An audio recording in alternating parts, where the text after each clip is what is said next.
ഒരു pakka mass masala commercial entertainer Telugu പടത്തിൻ്റെ ഒരു മോഡായിരുന്നു ഈ ഒരു പുഷ്പ 2 ട്രെയിലർ കണ്ടപ്പോൾ ഫീൽ ചെയ്ത്. Trailer seem so massive. ഇന്ത്യയിലെ തന്നെ ഏറ്റവും അധികം ബഡ്ജറ്റ് കൂടിയ സിനിമകളിലൊന്നാണ് ഇപ്പോൾ ഈ Pushpa 2. Most anticipated Indian movies of 2024 എന്ന് വേണമെങ്കിൽ പറയാം. ആൻഡ് അതിൻ്റെ ആൻറ്റിസിപ്പേഷൻ കാരണം ആ ഒരു പുഷ്പ 1 ശേഷം ഇതിലുണ്ടാക്കിയിട്ടുള്ള അല്ലെങ്കിൽ വരുത്തിയിട്ടുള്ള മാറ്റങ്ങളാണ്. ഇതിന് ശേഷമായിരുന്നു KGF ഒക്കെ ഇറങ്ങിയത്. സോ KGF ചാപ്റ്ററൊക്കെ കണ്ടിട്ട് സുകുമാർ പറഞ്ഞത് ഇപ്പോൾ ഓൾറെഡി ഉള്ള പുഷ്പ 2 സ്ക്രിപ്റ്റ് മുഴുവൻ മാറ്റിമറിച്ച് ഇതിലും വലിയ സാധനം ഡെലിവറി ചെയ്യുന്ന രീതിക്ക് വേണ്ടിയിട്ടായിരുന്നു അന്ന് മുതലേ ഈ സിനിമ എടുത്തുകൊണ്ടിരുന്നത്. ആൻഡ് ആ ഒരു ഇൻറ്റൻഷൻ എനിക്ക് ഈ സിനിമ അല്ലെങ്കിൽ ഇതിൻ്റെ ഒരു ട്രെയിലർ ഫീൽ ചെയ്തു. പക്ഷേ എന്നിരുന്നാലും ആ ഒരു ടിപ്പിക്കൽ തെലുങ്ക് പടങ്ങളിൽ കാണുന്ന അവർ ഓവർ ദി ടോപ്പ് സാധനങ്ങളൊക്കെ സിനിമയിൽ ഫീൽഡായിട്ടുണ്ട്.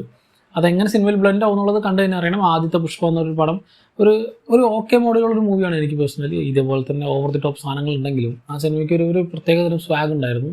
ക്യാരക്ടേഴ്സൊക്കെ ഒരു നല്ല രസമായിരുന്നു കാണാൻ. ആൻഡ് ഇപ്പോൾ TV-യിലൊക്കെ നമ്മൾ വരുമ്പോൾ റീവാച്ച് ചെയ്യുന്ന സിനിമകൾ തന്നെയാണ് പുഷ്പ എന്നൊരു പടം തന്നെ, പ്രത്യേകിച്ച് മലയാളം ഡബ്ബൊക്കെ. പക്ഷേ ആ സിനിമയ്ക്ക് അതിൻ്റേതായ ഒരു നേച്ചർ ഉണ്ടായിരുന്നു. ഒരു ഫോറസ്റ്റിനകത്ത് അല്ലെങ്കിൽ ആ ഒരു പർട്ടിക്കുലർ ലൊക്കാലിറ്റിക്ക് അകത്ത് മാത്രം ഒതുങ്ങി നിൽക്കുന്നൊരു പടമായിരുന്നു.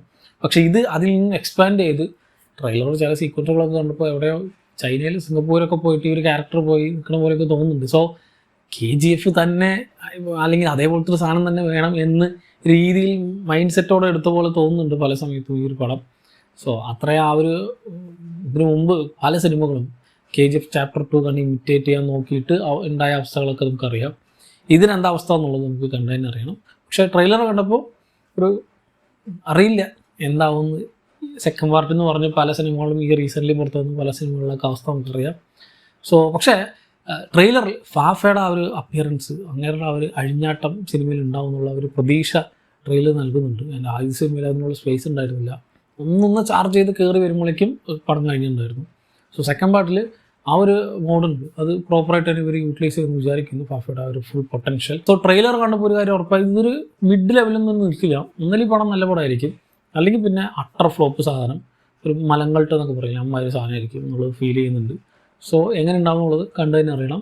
റീസെൻ്റ്ലി പുറത്തിറങ്ങിയ പല സിനിമകളുടെ അനുഭവം വെച്ച് ട്രെയിലർ കണ്ട് ഒന്നും പറയാൻ പറ്റാത്ത അവസ്ഥയാണ്. നല്ല ട്രെയിലറായിരുന്നു, പക്ഷേ പടം വരുമ്പോഴാണ് ശരിയത് പോട്ടെ, അത് വേണ്ട പറഞ്ഞാൽ ശരിയാവില്ല. സോ പുഷ്പ 2 ട്രെയിലർ കണ്ടവരാണെങ്കിൽ എന്താണ് ട്രെയിലർ പറ്റിയുള്ള നിങ്ങളുടെ അഭിപ്രായം എന്നുള്ളത് താഴെ കമന്റ് ബോക്സിൽ കമൻറ്റ് ചെയ്യുക. മറ്റൊരു വീഡിയോയിൽ വീണ്ടും കാണാം. നന്ദി.